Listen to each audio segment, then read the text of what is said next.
Hello, you beautiful degenerates, and welcome to Links and Locks, the Action Network's golf betting podcast presented by Bet365. Alongside Spencer Aguiar, I'm Roberto Arguello, and thanks for joining us this week as we break down our 2024 Zurich Classic of New Orleans betting preview. Scotty Scheffler won again on the PGA Tour last week. He won the RBC Heritage as a heavy favorite in the plus 400 range. Nelly Korda also won her fifth consecutive tournament on the LPGA, won the first major championship of the year at the Chevron Championship. I was pretty excited to be out there on Thursday. What a tournament.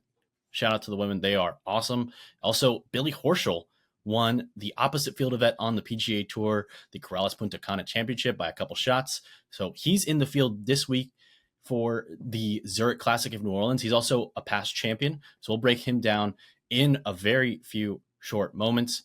Spencer, it's an unusual tournament this week on the PGA Tour. It's the only official team event on the calendar. And as a reminder to folks at home who may not remember all the details, this week we're going to have 4-ball, which is best ball on Thursday and Saturday in the first and third rounds. We're also going to have foursomes, which is better known as alternate shot, on Friday and Sunday. And that presents a little bit of a different strategy for handicapping this week. So we'll break all that down in just a moment. We're going to give our best bets to start. Then we'll go through our course preview. Spencer's got a few other bets that he wants to break down. And then after we get through his card, we'll talk about our strategy because we both believe there's going to be a lot more value betting this tournament once it starts than before the tournament begins, as books have been a little cautious with their markets this week. So I'm excited to break it all down with you, Spencer. Without further ado, what is your best bet for the 2024 Zurich Classic of New Orleans? I think you said it best, Roberto. Books have been very stingy, we'll call it, in offering matchups and in other markets of that nature.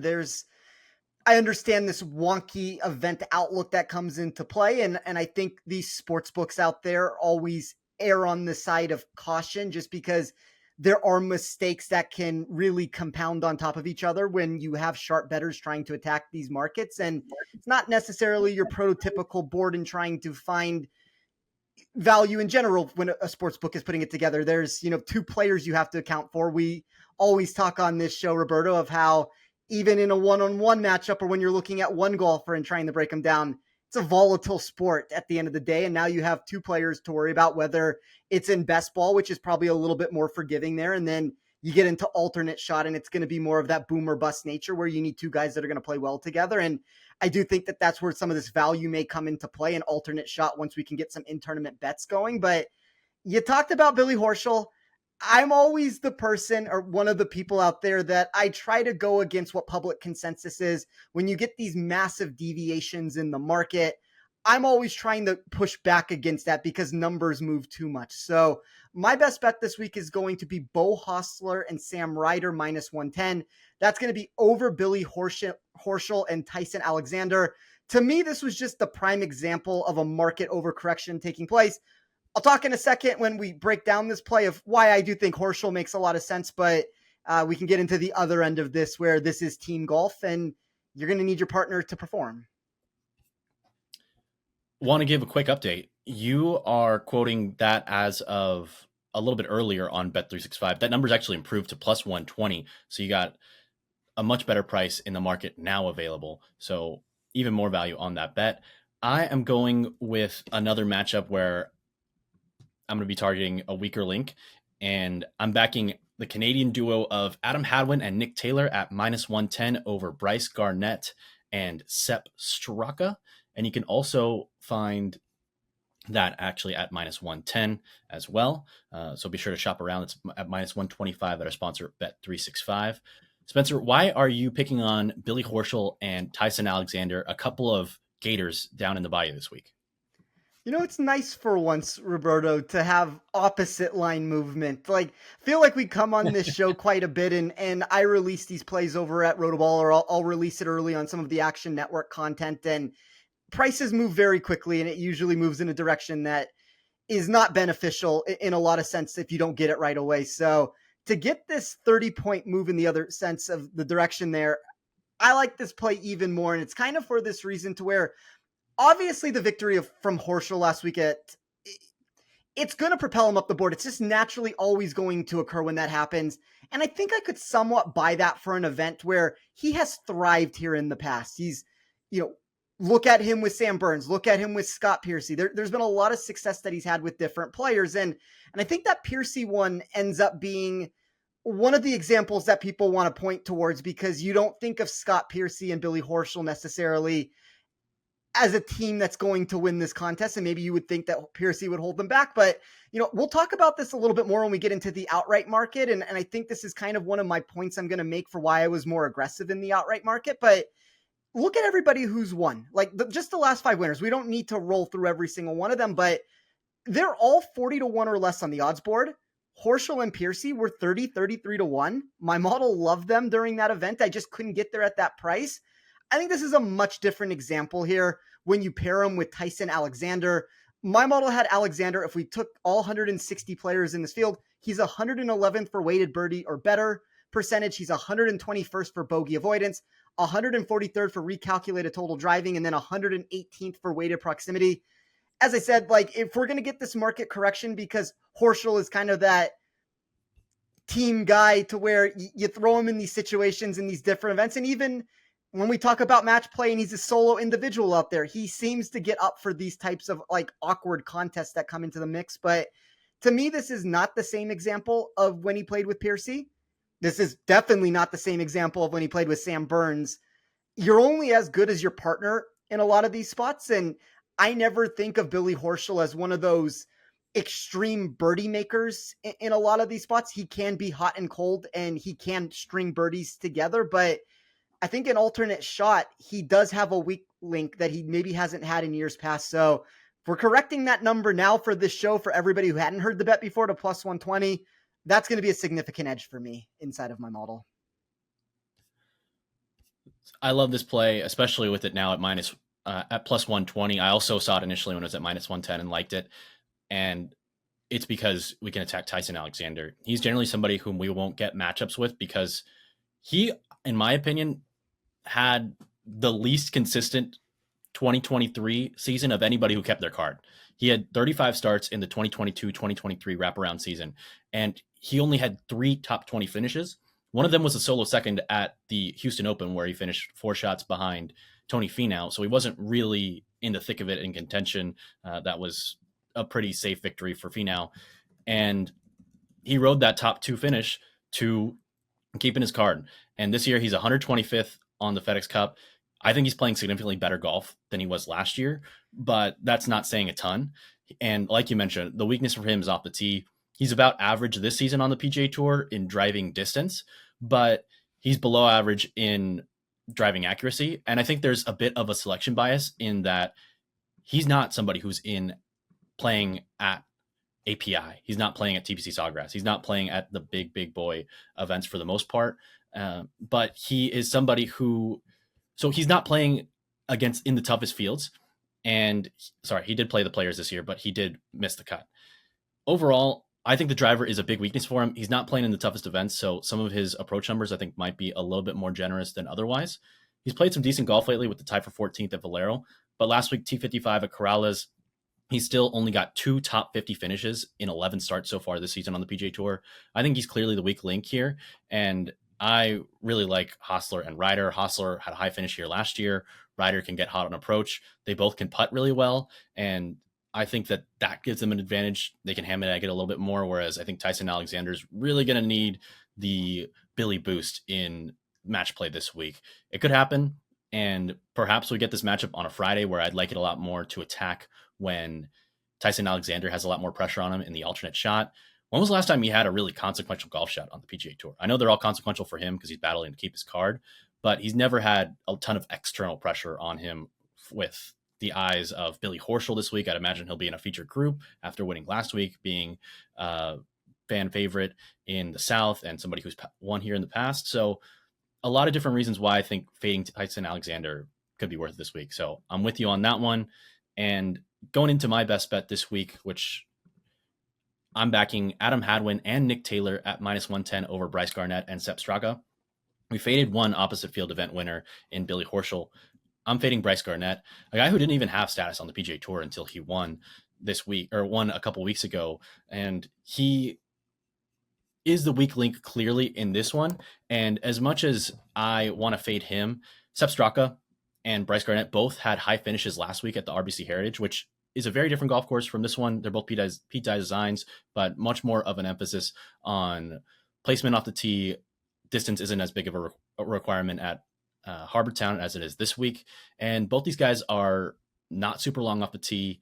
And I like Adam Hadwin and Nick Taylor. I'm bullish on these two as guys who could be a factor. I could bet on them to upset some Americans in the President's Cup later this year in Canada. These two guys can both stripe the ball. They're very accurate drivers, so they're not super long either, but I trust their long iron play a little bit more based on a long period of time seeing them. And I like their short game. They can both get really hot with the putter. So I think they've got a lot more upside than Bryce Garnett and Sepp Straka do. I kind of want to sell high on Straka and Garnett because of the high finishes, both in the top 20 last week at RBC Heritage. And I'm also bullish on Hadwin and Taylor, and I know that you're going to talk about them in a little bit coming up, so I won't steal all of your thunder there. So Spencer, we're both on the same side in your best bet on Ryder and Hostler at plus 120 over Horschel Alexander, and I've got Hadwin and Taylor at minus 110 over Garnett and Straka. We'll get into why you like Hadwin and Taylor in a little bit, but first let's jump into our course preview for TPC Louisiana. I think this is a tricky week for us here. You have 80 teams that are going to be competing for the title, as you said, at TPC Louisiana. Top 33 in ties will get to tee it up for all 4 days.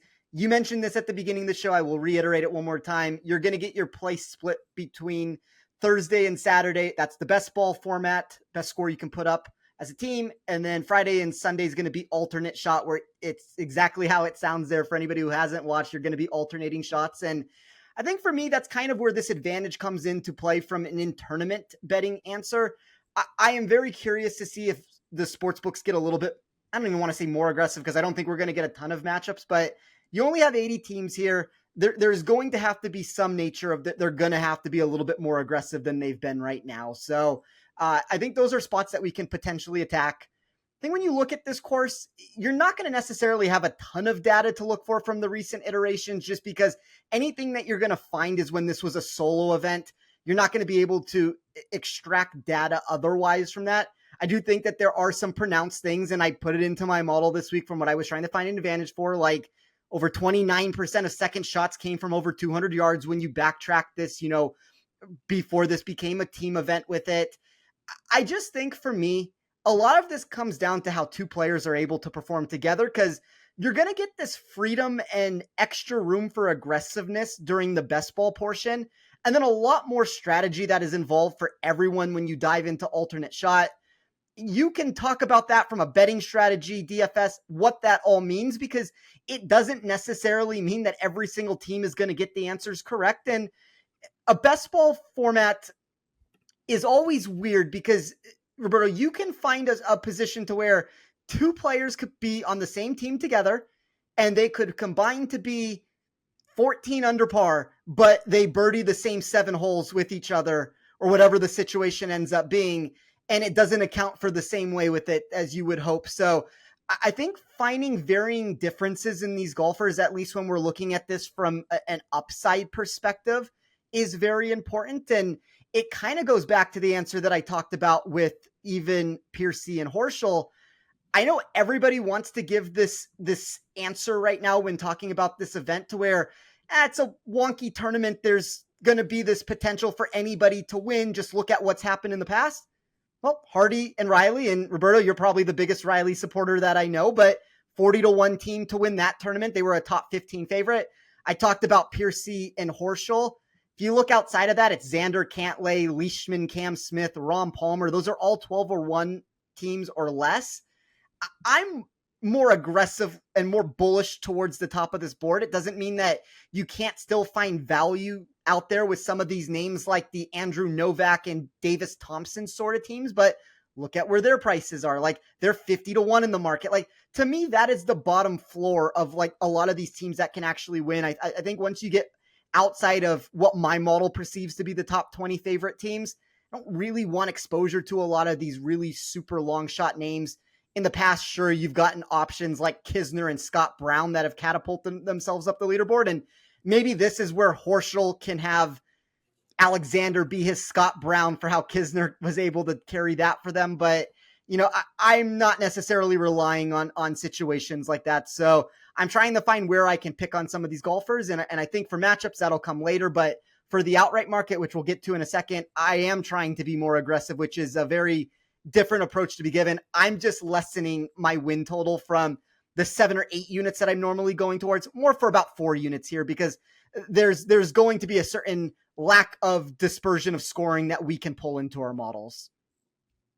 I like that you mentioned that you're minimizing your amount to win and obviously your amount bet this week. I don't have any outright bets. I'm very strongly considering adding Schauffele and Cantlay. I really think they get it done this week.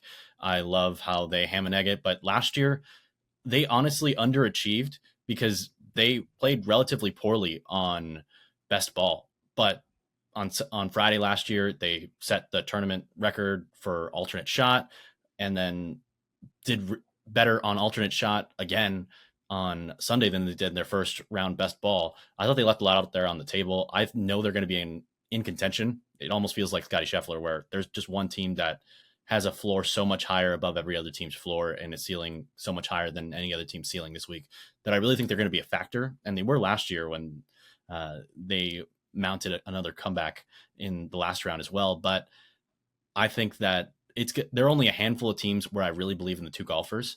And like you, I think there's not much beyond that 55-1 price in the outright board with any win equity. There are some players I really like a Luke List on this golf course, but he's playing with a Henrik Norlander who isn't even on the PGA Tour.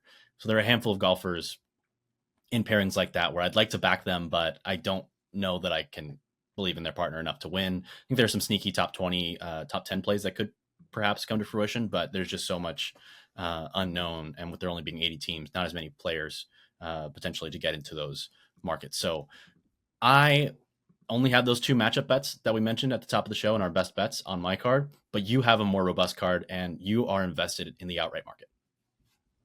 Before I get to that, Roberto, let me ask you this question because it goes into what you just talked about. So inside of my model, I compared every single person in this field as an individual, and then I also compared them as a team. I think there's a lot of different ways to look at that. Obviously, as individuals, that's more of your best ball. As a team, that's going to be more of how they can combine together. Whether this is a trick question or a very obvious question, there were 3 teams here because you talked about there being the structure of there's only so many teams that kind of have 2 high-end players that fit the mold. There were 3 teams for me that had every single player from that team grade inside of the top 50 for all 6 categories that I ran this week. Would you like to guess who those 3 teams were? I would guess that let me pull up the odds just so I have all the teams here. Obviously, Cantlay and Schauffele is one of them. That's one. I think Lowry and McIlroy is going to be one of them. That's 2. I'm pretty sure Theegala and Zalatoris are going to be the other one. You said there were 3? There was 3. That's the 3. So okay. That's kind of the point that I'm making here. And I think it goes into the outright sector of this conversation that I want to have. I like Kitayama and Morikawa. I don't have a massive issue with them. I think Kitayama for me is a top 15 player through all iterations of how I ran my model. And they're probably the 4th best team here inside of my model. They're the 4th team. You also get this really high-end output from certain players in different areas. So like Adam Hadwin was inside of the top 50 for all the categories. And I think they can actually still win because Taylor has the ability to thrive in a lot of areas that I think will help Adam Hadwin, specifically for alternate shot, which is where my model liked them a lot. So if my math is kind of deriving this answer from the mix here to where the top 3 favorites are the deserving top 3 favorites. They're the only 3 teams that have every single player inside the top 50. And you kind of now have this public narrative that I keep talking about where everybody wants to go further down this board. And I don't, there's people not doing it. I'm not like, that's obviously a very broad statement to make when there are still people going more in the direction I'm talking about. But I still think that the group think mentality here is, okay, this is a weird tournament. Like, let's not invest very much. Let's try to get a sweat on this event and let's take 100 or 150 to 1 golfer. And maybe they can find success. I would kind of argue that you're correct, that some of the markets that would make more sense for that are like top 20s and things of that nature, because it's going to be very difficult to beat these teams. But when I ran my numbers and I was trying to figure out what route I wanted to go here, there is a team, and I know everybody's heard this from me before. This is, if it's not Xander on one end, it's usually Rory on the other. And I did take Rory and Lowry at 8.5 to 1 at Bet365 when that opened on Monday. We could joke, and I don't even know how much of a joke it actually is, that McIlroy only hitting 50% of the shots during alternate shot might somehow, in this random universe that we're in right now, help his win equity, since we have seen it over and over again. He's never more than one bad decision away from absolute implosion. I do think there's something to be said about that answer, but when you look at the setup, and I know this is not a Ryder Cup, and I know it's not exactly the same viewpoint. You're trying to make birdies. You're not just trying to beat one team. You're trying to beat everybody out there. I think this is a really nice setup for Lowry and Rory from just them being able to be paired together. It's a comfortable pairing, but you also get into this where there were not two golfers that were more ideally suited to play together than these two. When you talk about alternate shot, Xander and Cantlay are very similar golfers. That's a joke that's been made in this space before. And I think for best ball, they sometimes have the propensity to struggle because they are so similar in these spots, to where they both don't make birdies when they should make birdies, or they both technically might struggle on a hole where they shouldn't struggle. And you kind of, if you have two players making par on a spot where you need to be making birdie, then you have too much of unison on that team. And while unison is good for alternate shot, it's not always that great when you want to talk about best ball format. And for me, this is where McIlroy and Lowry really excelled. McIlroy, when we look at best ball, as aggressive and freely as he wants to play in best ball, I really think he's going to be able to do that, because Lowry possessed a top 5 grade for me in safety. That was out of 160 golfers. And that's before we even get to the alternate shot answer. That's a portion of my model where these two, and this is including Xander and Cantlay, and this was what was so impressive for me, they lapped the field in what my model expected from them from alternate shots. So you look at Lowry, elite short iron play. Where's one of Rory's deficiencies? Short iron play. McIlroy is going to be an elite long iron player. That's going to help someone like Lowry. He's going to hit a ton of fairways. He'll put them in the mix. McIlroy can hit the long irons from there. And I also just think the way that these holes set up, it's really interesting for alternate shot, because when you look at this, a lot of the holes where I think it will be more suited towards Rory come into play on the even holes. So that's going to give him more opportunity on the par 5s to have driver in hand. Where it removes the mix from him is on these longer par 4s, where Lowry is going to be able to be the one that hits the first shot there. Lowry is the number one projected difficult par 4 scorer from 400 plus yards in my sheet. And you have a handful from 450 plus that are very challenging this week. So I think for alternate shot, it's a very helpful answer, because Lowry can put you in play. McIlroy is going to be able to have some of those long irons from the fairway, hopefully in those spots.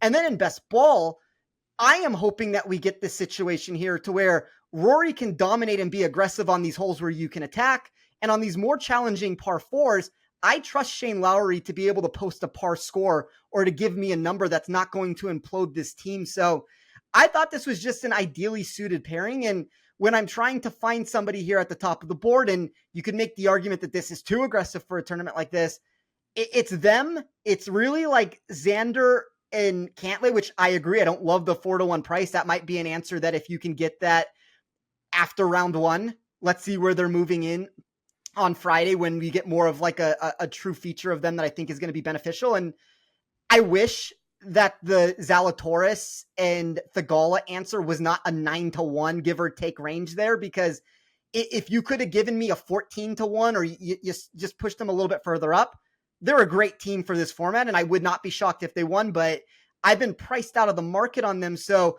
I decided to go with the team that had the most upside. And when you do something like that, we talk about this all the time, Roberto, there's only so many routes that you can feasibly go from there.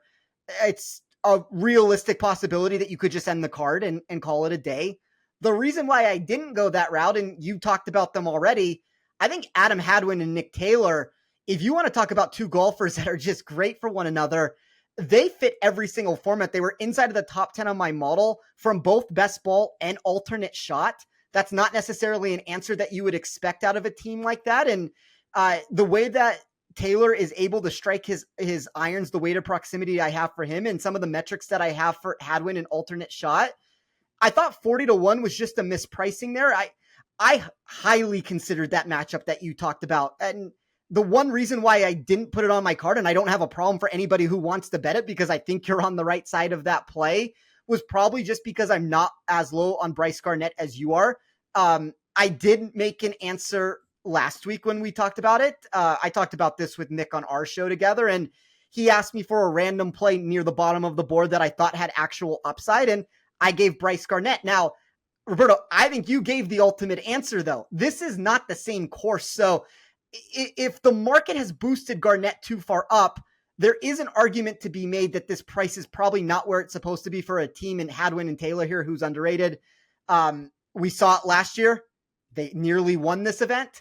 I guess the only concern that I would throw into the mix of, I mean, I'm joking, but like, you have to at least say it. There may be some PTSD or something that comes into play with Adam Hadwin standing on a green next to Nick Taylor, afraid that he's going to get tackled by some security guard or somebody out there. But outside of that, I really don't have any concerns with this unit together. There are very few discrepancies in my model, at least when we're looking at this from the high-end golfers in the field. Like, there were essentially, for me, two names that went on opposite ends of the spectrum. Hadwin and Taylor were the team that were the most underrated of all these teams we're talking about. Horschel and Alexander were the most overrated team, which naturally they put them against each other, and that's why that became my matchup. But if you look at any of these other teams, at this like 40-1 or better range, they're all pretty properly priced for the most part. So I do think Sportsbook's got the answer correct, which is a weird answer to give for them not being aggressive here, because I think they probably would have released a really good board had they done such a thing. But that's where I stand there. I don't know if you want me to give my placement bet that I have, Roberto. Yeah, go for it. So this is more of a number grab, and I'm disappointed that Nick is not on this show to discuss this, because this is in Nick's wheelhouse even more so than mine. This is a player that he has been so high on compared to public consensus and hasn't always worked. There have been, if you look recently, maybe more of that high-end marks that are coming into play. But I thought Mac Meisner and Austin Smotherman for a top 20 plus 275 there. It's just a number grab situation for me. I think this floor is extremely low. I'm not necessarily sure I know what to expect out of Smotherman from what we've gotten recently. And Mac is one of those boomer bust commodities also, to where Nick has looked genius on one day where Mac is nearly leading the tournament, and then fast forward into Friday and he's shooting the worst round on the course. So there's concerns about that. And I don't think this is for the faint of heart. Like, you have to know what you're getting into here. But when we're talking about a plus 275 play that my model had more in the plus 200 territory, that's enough value for me to take a shot and just hope that these two can put it together. Because if we're really serious about this, and you kind of said it best, Roberto, when you talked about, Luke List and Henrik Norlander, there are a lot of teams where I like one end of the equation and the second end of the equation just gives me massive concerns.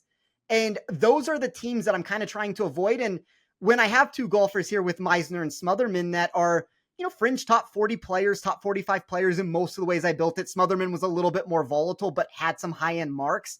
That's kind of how I'm trying to shoot things up the board this week. So it's a very basic card. There's not a lot to it, but I think you're correct. There's going to be more value to be found as this tournament starts. And we can get into that later on of how we want to attack that and what's the best way to do it. Yeah, so you had a lot of great stuff there that I had a few notes on. So first, you noted the way that Cantlay and Schauffele might underachieve on best ball. And I thought those points were very valid. And one of the reasons why I'm a little bit nervous about attacking this outright board, just because there is some way where you handicap the two better golfers against the other two in best ball and they don't shoot the lower score. So that's frustrating, and a little bit different challenge than I normally deal with. So I'm just not as confidently saying I have an edge that way. You also noted that those three teams with Zalatoris, Theegala, McIlroy, Lowry, and Cantlay, Schauffele, and also Morikawa, Kitayama are considerably better than the other ones. There's a reason why those three are 13 to 1 or shorter, and every other team on the board is 22 to 1 or longer, with only one team shorter than 27 to 1, and that is Højgaard, Nikolai, and Rasmus, the twins, at 22 to 1. So one reason why I also like the top three teams on the board, I really think that one of those three teams can win this week, is because of the whole Luke List factor, where you got some guys that I'd like to back, but the second guy is going to weigh them down so much on alternate shot specifically, and also potentially on best ball, but alternate shot mostly. I feel like Cantlay, Schauffele are going to be able to be better than 25 of the 40 teams, no matter what. And so there really are only 15-ish teams, maybe, that can really beat them. So there's 160 players in the field this week. Last week, not a ton of the players from the RBC Heritage are making the trip over here. There are only 125 guys who got their tour card last year who have it this year, and then you got the 30 Corn Ferry Tour guys. So that's 155 guys. Say you got 50 guys out from the Heritage, you've got a bunch of spots to get to 160. So we've got guys like Norlander and Smotherman who lost their cards last year. You got other guys who haven't played on the tour in years, like Russ Cochran, who's playing with Eric Cole. You just got a lot of guys that can't win at the bottom of the board this week. Whereas in the past, Scotty Scheffler's 4 to 1. He's playing great golf, but he's got to beat a lot of guys, dodge a lot of bullets who could beat him, especially on a course like RBC Heritage last week, or a course like Harbortown last week, where it's shorter and guys like Bryce Garnett, who hit the ball way below the average driving distance, can contend. But there aren't that many potential people who can contend this week. So that's why I really think there's value at the top of the board. If you're a big fan of any of those top three teams, if you want to lay a little pizza money on it and just call it a day, I think that's the better way of attacking this board than building up with teams below 20 to 1. I do think that if I was going to back teams below 20 to 1, Taylor Hadwin, which you got at 40 to 1, has dropped all the way to 27 to 1 at Bet365. So, of course, be sure to chop around. I like the other Canadian duo of Connors and Pendrith. I just don't know that I trust Connors to putt. I think Hoagie McNeely could be an interesting team as well, with the way that Hoagie hits his iron shots and McNeely can putt. Off the tee, I have a little bit more worry about them. I don't know if they have as much upside, but if they can take advantage of best ball, I think they really have a chance this week. But I don't want to bet on those teams in the 27 to 1 price range now, when I could still have a super ham and egg team in Rory McIlroy and Shane Lowry. One other thing to note, I'm not big on motivation or anything like that, or getting into the mental side of the players, because I have no idea really what they're going through. But one thing that could potentially take a weight off of Rory is that the Masters isn't looming. Nobody's asking about the Masters right now. RBC Heritage, all the best players in the world were there last week. It's not that situation. Rory McIlroy and Shane Lowry agreed to be teammates over a drunken lunch after they won the Ryder Cup. I love the vibes of this team. I love how these guys, how Shane Lowry might be one of the only guys who can help Rory McIlroy make some better decisions on the golf course. I like that he's going to have less of a penalty for being too aggressive on his second shots when Lowry's going to be around. And even if Lowry misses the green, he's got a great short game.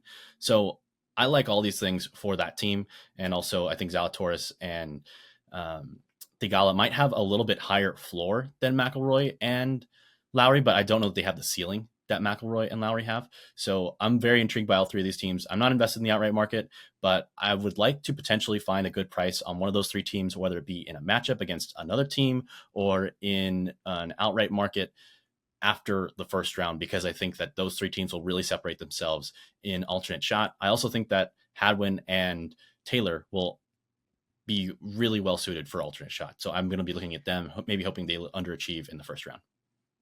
Yeah, I mean, I talked about it with Hadwin and Taylor a little bit. They were one of my best alternate shot teams that I had. And when you look at this board, and I like the point that you brought up, there's a lot of intriguing options. You mentioned a handful of them. I could probably branch out a little bit further and rapid fire out some names. And, you know, maybe I'll do it in a second. But like, I don't love the prices that you're having to pay on a lot of those options, to where I think this market really got concentrated and condensed down into a range on a lot of these options, to where, yes, Hadwin and Taylor were hit from sharp money early. Like there's no question about it. But at some point the value is gone. And I keep talking about there being 15, 20 teams, give or take. Like it's those four big ones that we're talking about, where all of them are 16 to 1 or less. I don't think that the two Fitzpatrick brothers can actually win this contest, but My model liked them. They were inside of the top 7 for me. Like, I think that's a noteworthy return. Talked about Hadwin and Taylor, the Højgaard brothers. That would be the next name for me. So, like, those are the elite options. That's essentially the big 7 inside of my model. And then you get this group of players like Chan Kim and Doug Gim, Pendrith and Connors, Novak and Thompson, McNeely and Hoagie. I like Gotterup and Eckroat. Mitchell and Joel Damon, you can make an argument there that they make some sense. Like, at some point, though, like outside of Hostler, Ryder, maybe Kevin UCT Pan, we do lose projected win equity. Like, that's about the final names that, in my mind, are actually winning this contest. Maybe you could branch this out a little bit further than those options and still find value there, but I don't want to get stuck. Like, let me see if I can find a prime example here. Like, I don't want to get stuck. Like, even the Meisner and Smotherman answer, as much as my model likes them, and you can find them at 150 to 1 if you shop around. I think they're just better suited as a top 20 bet at the numbers you can find them, like a little bit less than 3 to 1, and take my chances there and get my exposure that way. And when I'm only betting to win 4 units to begin with on the outright, like, I'd rather try to bet to win a unit there and just be a little bit more aggressive on something that actually could happen, because we can keep making the argument, people out there, that there's a lot of volatility to this event. And sure, there is when you look at 30 under par sort of winners, but you're not necessarily getting it with the output inside of the leaderboard, where I've already mentioned it, the last 5 years, everybody's 40 to 1 or less. You're not getting this massive discrepancy in what the price tags are. Even the golfers like Novak and Thompson here, Roberto, like those are names to where the market is reacting to them. They're going to probably close sub 50 to 1. Maybe they win this contest, and that's a very possible scenario, but it's not like you're getting 100 to 1 on them and being able to take a shot at that point. So for me, it was just be aggressive with the team I liked the most at the very top with Rory and Lowry, because of the way that they were able to combine their skill sets together, and then find the one team that I thought had the best value on the board at the time at 40 to 1 and take them. But I don't think this is such a cookie cutter answer to where, if you're looking right now and you look at Taylor and Hadwin and the best you have is 27, and you're like, well, there's no value in that number. They might win, and obviously it could end up backfiring, but I do think there are other options out there that will drift around that you can find in similar sections that you can get at 40 or 50 to 1 that have upside. So I'm not saying that there's only 1 or 2 teams that can win. I guess I'm just more so giving the answer. There's 20 teams that are significantly better than everybody else, and one of those 20 teams will probably win this tournament. I agree with that. And quick story on last year's champions that you mentioned were at 40 to 1, Nick Hardy and Davis Riley. Hardy is an alum of Illinois, and the Fighting Illini have a bunch of French guys who are really good. One of them is Thomas Dietrich. He was originally going to play with Hardy last year via the Illini connection, but with it being a Ryder Cup year, Luke Donald knew that Dietrich was one of the players he was considering. And so he said, hey, play with Victor Perez, another guy who has a chance to make the team at the time. And so they played together in this event, which meant that Hardy needed a partner. Davis Riley had previously played with Will Zalatoris. Zalatoris was out after he underwent surgery to help his back. So they both needed partners. And they said, hey, why not team up? And so now they're the defending champions after they teamed up successfully last year in their first chance together. So sometimes maybe not, or so in that case, not having much experience together helped out, at least in this event. And now Will Zalatoris, who thought, hey, I'm going to come back and be with Davis Riley in this event next year, he needs a partner, so he goes with Sahith Theegala. So a little bit of musical chairs going on there. But I thought that was interesting that those two never really planned on playing together until it had happened at relatively the last moment. I also think, just on the Dietrich and Robert McIntyre answer, like, I know everybody thinks of Dietrich and they don't think win equity, but like, that's another team that I would throw into the mix that does have a legitimate chance here this week. Fringe top 20 team at the end of the day, and maybe my numbers were a little bit lower on McIntyre, but my math liked how Thomas Dietrich checked out, and McIntyre has some elite skills that he can bring to the mix for them. So, but once again, Roberto, we're talking about options that are more in that 50 to 1 range. Like, we're just never getting this boost of a price to where I'm seeing massive value in the triple digit zone. I like that. I like that they have those elite traits, because look at the recipe for success last year. Both Hardy and Davis Riley can absolutely pound the ball. And if you get hot with the putter and with the short game, it can work out for them. And they both had some upside as well on approach play. I know we haven't seen it as much with Davis Riley since that event, and Hardy has also gone through some struggles as well.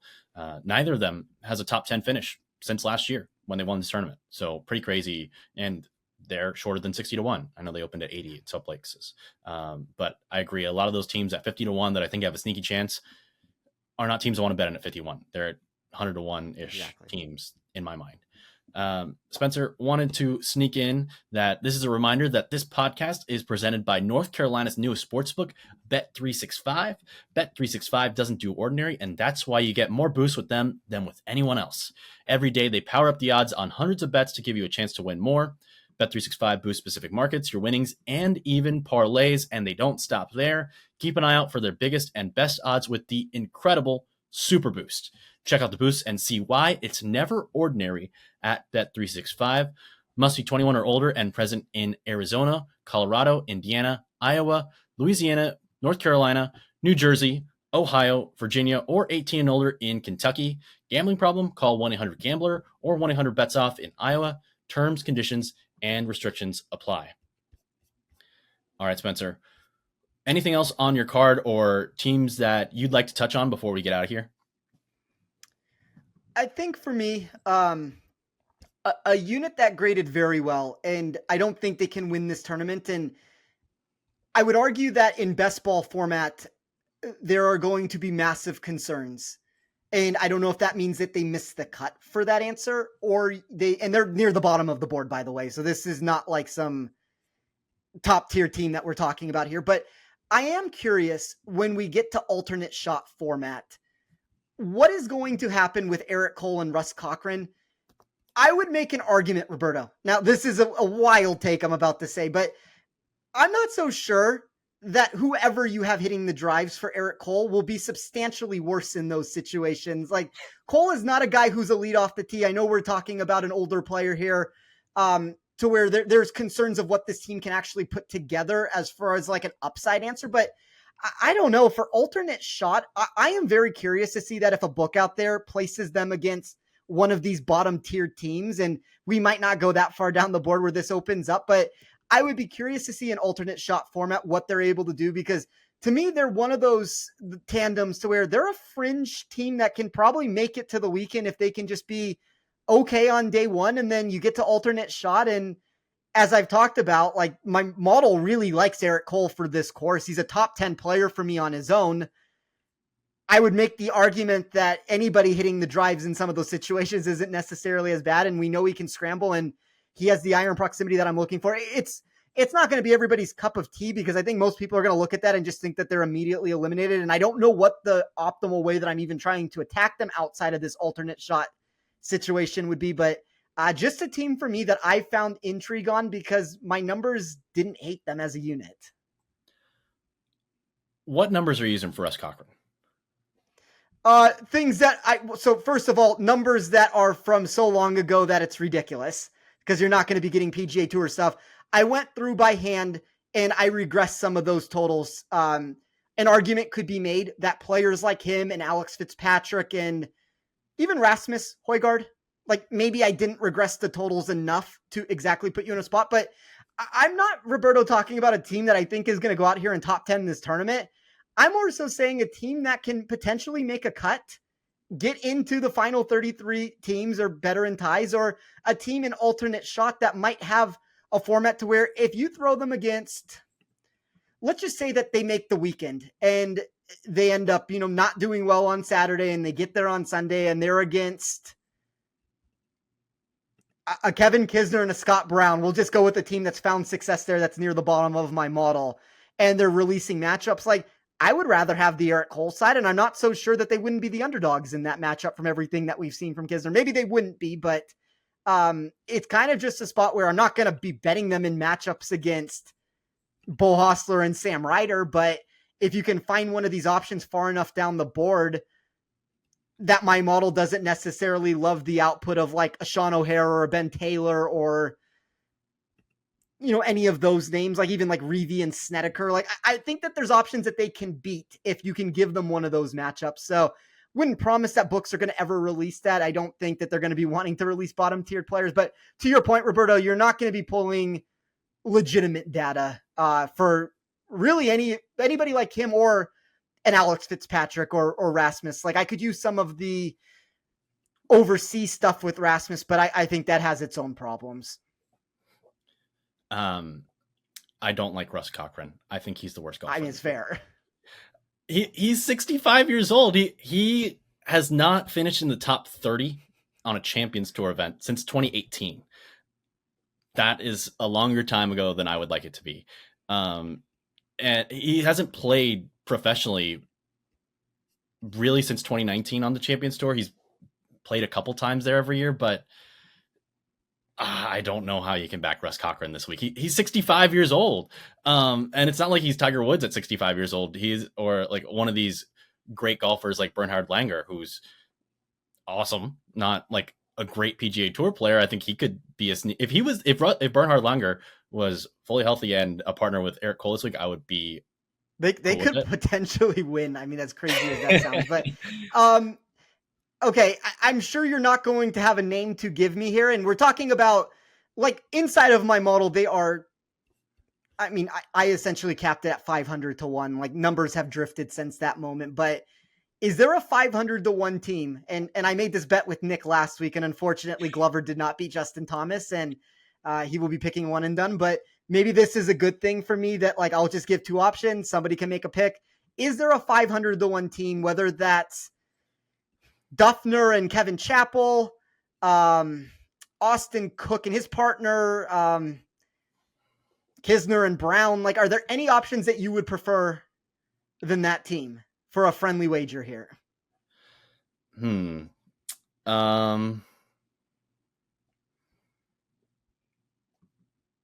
mean, I think Eric Cole is the best player among these, but I also think that Russ Cochran is the worst player among these. So that's I would agree. I think a fair one is, let me see here. Oh, wait, hold on. I'll take James Nicklaus and Brandon Wu. They're in that range, but I also think that James Nicklaus is one of the other worst players. He is on he does play on the European tour. It looks like. I don't think he has full status. And he hasn't had full status since 2022. I don't like this. He might be the second worst player in here. I'll take your choice. Just give me a random team. We can make a friendly wager with this, but I don't like if you want to take that team, they are they're half the price. And I don't think either one of these 2 squads are winning, but they're half the price. If you want to talk, like, to me, you probably picked, if we look at this odds board, outside of maybe Springer and Whitney, I would make an argument that Wu and Nicholas are probably the next best team in that, like, 200, 250 to 1 range. Maybe, I mean, see, I don't want to give you Spawn and Buckley because I actually think that they're good. Me too. And they might find success this week. So I think that's going too far up the board because there's still a downside. But I mean, if you want to say Brandon Wu and Nicholas, we could go that route. I just want somebody who's like a pro golfer who plays on a tour. What about? I'm looking here. I'm trying to find what's the worst team of 2 guys who are on the PGA Tour. I think it's McCormick and Xiong. Yeah. They are PGA Tour players. I think McCormick is one of the worst on the PGA Tour, but I'll take those 2 because they're 450 to 1 and Cole Cochran is 600 to 1. So I think that's a relatively fair. They're in the same range, but you're going to be wildly disappointed when Cole finds a way to make a cut here. By the end of Sunday night, if he makes a cut, we're going to have to help him out because his back's going to be in trouble. Well, if they make the cut, they're probably coming in near the bottom, but I still stand by my narrative. I think for alternate shot, if he can hit half the balls, and I don't necessarily think any person that you're going to pair him with that's on whatever tour we want to talk about Eric Cole is not an elite driver of the golf ball. Like if Eric Cole could hit a driver, Eric Cole would be a top 10 player in the world. Yeah. He doesn't want me hitting the ball. I can promise you that. I went to, and I've made this joke before that I am not a good golfer and I don't play golf. I went to a Dick's Sports sporting place and they had a simulator up and there was nobody around. And I decided to quickly grab a driver, put a ball on a tee and take a swing before anybody was watching with it. And my girlfriend was around watching and she hasn't seen me swing a golf club. And I'm like, I'll impress her with this. I kid you not. This ball must have gone negative yardage. Like it went straight up, straight to the right and behind me. And I turned behind and the worker from Dick's is back there just shaking his head, pointing to get out. And I left in shame with that. It wasn't a good swing, Roberto, but if you put me with Eric Cole, massive problems. They're going to come in last. If you can put somebody that can just hit it, I don't know, just give me 230 in the center of the fairway and I'll let Eric Cole take it from there. If you made it this deep in this podcast, past Russ Cochran and Sean O'Hare and everybody else, you are a special being.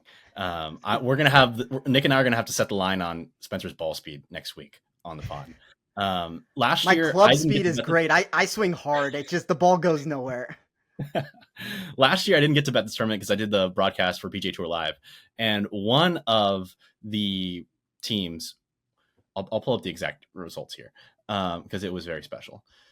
One of the teams in the field that found their way onto our feature groups was John Daly and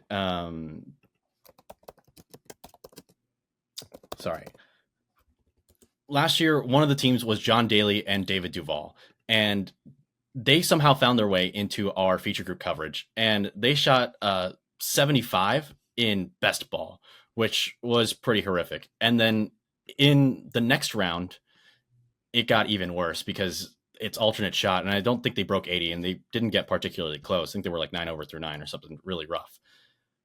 Those guys looked really old in their mid-50s. I think Russ Cochran's going to be way out of position. John Daly popped up a drive, Spencer style, off the first tee on Friday, and it went about 180 yards.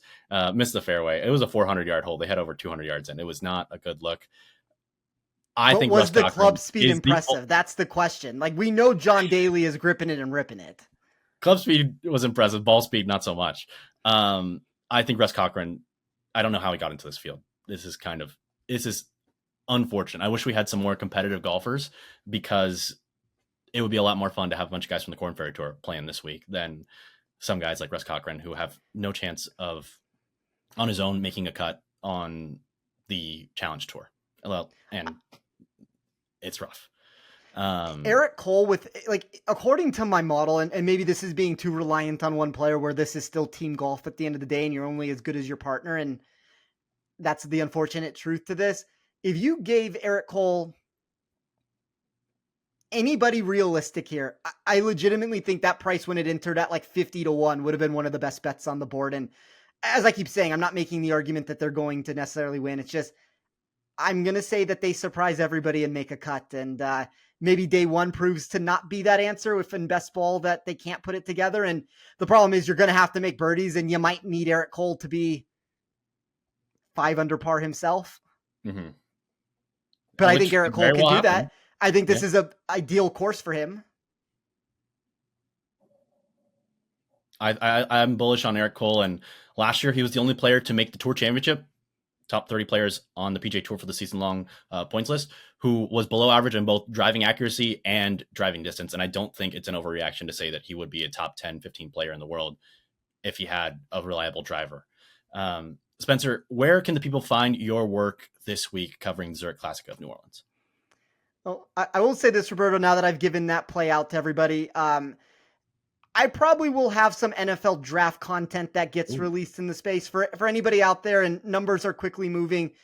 They're still available at some books. One of my favorite bets towards the under, if you can find it, would be JC Latham, the offensive tackle there, under his over-under totals out there, whether that's 14.5, 15, depending on exactly where you can get it.